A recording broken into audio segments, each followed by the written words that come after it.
Assalamualaikum warahmatullahi wabarakatuh. Perkenalkan, nama saya Friska Mediva Ofiliana. Saya dari kelas Piwar 4C.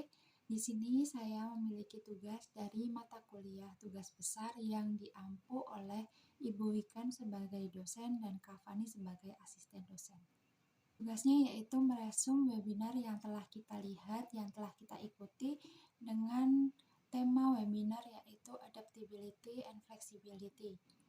Saya sendiri melihat webinar dari website Kubisa yang berjudul Belajar Beradaptasi di Dunia Kerja yang ditayangkan pada tanggal 15 September 2021 dan dengan pembicara Kaneli Matias. Oke teman-teman, tahu nggak sih kenapa kita harus belajar beradaptasi dan kenapa kita juga harus belajar beradaptasi di dunia kerja? Lalu apa bedanya dunia sekolah dan dunia kerja? Jadi gini teman-teman, dunia itu akan terus berkembang dan menciptakan perubahan-perubahan di sekeliling kita, dan dengan begitu kita harus bisa beradaptasi dengan perubahan tersebut. Karena jika kita tidak bisa beradaptasi dengan perubahan itu, kemungkinan besar kita akan tertinggal dan tidak akan berkembang. Jadi kenapa sih kita harus belajar beradaptasi di dunia kerja? Apa bedanya dunia sekolah dan dunia kerja? Ada beberapa perbedaan yang ada di dunia sekolah dengan dunia kerja. Yang pertama yaitu cara belajar. Cara belajar kita ketika kita sekolah, kita akan terus belajar dengan menargetkan kita akan mendapatkan nilai yang sempurna ketika kita menghadapi ujian. Tapi ketika kita berada di dunia kerja, kebanyakan dari kita belajar dari sebuah kesalahan yang mungkin kita lakukan saat kita menghadapi atau menangani proyek di perusahaan tersebut. Dengan begitu kita akan terus belajar dan mengasah keterampilan kita dan skill-skill yang kita miliki. Lalu yang kedua yaitu pola kerja. Ketika kita berada di sekolah, kita lebih banyak bekerja untuk diri kita sendiri, mengusahakan hasil yang maksimal untuk diri kita sendiri. Tapi ketika kita memasuki dunia kerja, kita akan bekerja secara tim dan menghasilkan proyek yang bagus dengan cara bekerja sistematis dan saling berhubungan, saling mendukung satu dengan yang lainnya. Lalu yang ketiga yaitu lingkungan pertemanan. Ketika kita di sekolah, kita akan bertemu dengan teman-teman satu generasi dengan kita. Dengan begitu, kita akan enjoy dengan mereka, mengobrol dengan bahasa sehari-hari, bertingkah bersama mereka, bersenang-senang dengan mereka. Tapi ketika kita memasuki dunia kerja, kita akan bertemu dengan lintas generasi. Dengan begitu, kita harus lebih memperhatikan sopan santun, cara berbicara, cara berpakaian, cara berperilaku dengan sesama rekan kerja kita. Karena kemungkinan kita akan bertemu dengan orang-orang yang memiliki umur jauh di atas kita ataupun jauh di bawah kita. Dengan begitu kita harus saling menghargai dan tetap menjaga sopan santun dengan teman kita. Dan yang terakhir yaitu cara berkomunikasi. Ketika kita berada di sekolah, kita akan terus dan mungkin setiap hari akan menggunakan bahasa informal dan casual, baik dengan teman ataupun dengan guru yang memiliki umur yang tidak begitu jauh dengan kita.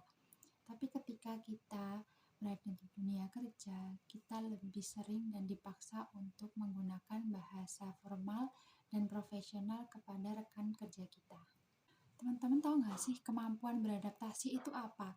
Kemampuan beradaptasi adalah keterampilan seseorang untuk menyesuaikan diri di lingkungan baru atau sesuatu hal yang asing menurut mereka dengan melakukan perubahan, perbaikan, atau modifikasi agar mereka dapat bertahan di situasi tersebut.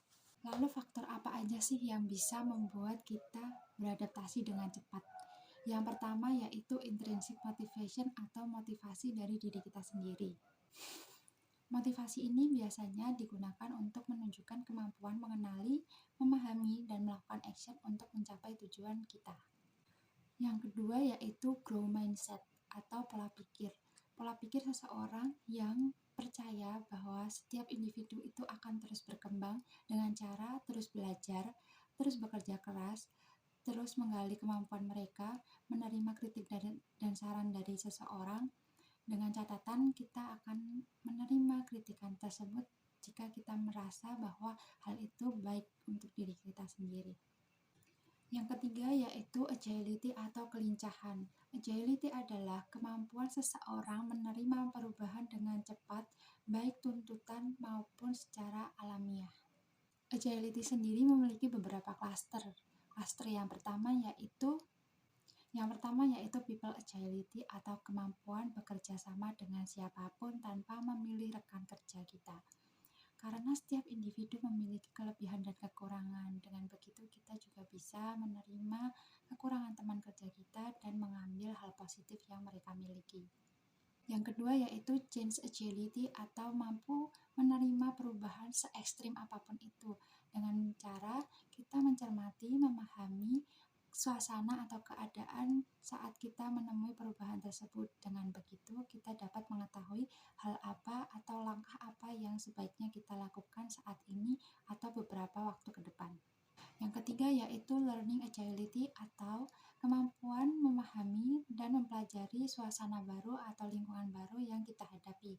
Yang keempat yaitu mental agility. Kita harus mampu bertahan di bawah tekanan seberat apapun itu dan mampu beradaptasi dengan cepat se-ekstrim apapun perubahan tersebut. Dan yang terakhir yaitu result agility. Ketika kita sudah bisa memahami dan melakukan 4 cluster agility tersebut, kita pasti akan bisa menghasilkan suatu karya di saat perubahan tersebut terjadi. Berikut adalah hasil resume dari webinar yang telah saya lihat dan saya ikuti. Kurang lebihnya saya mohon maaf. Wassalamualaikum warahmatullahi wabarakatuh.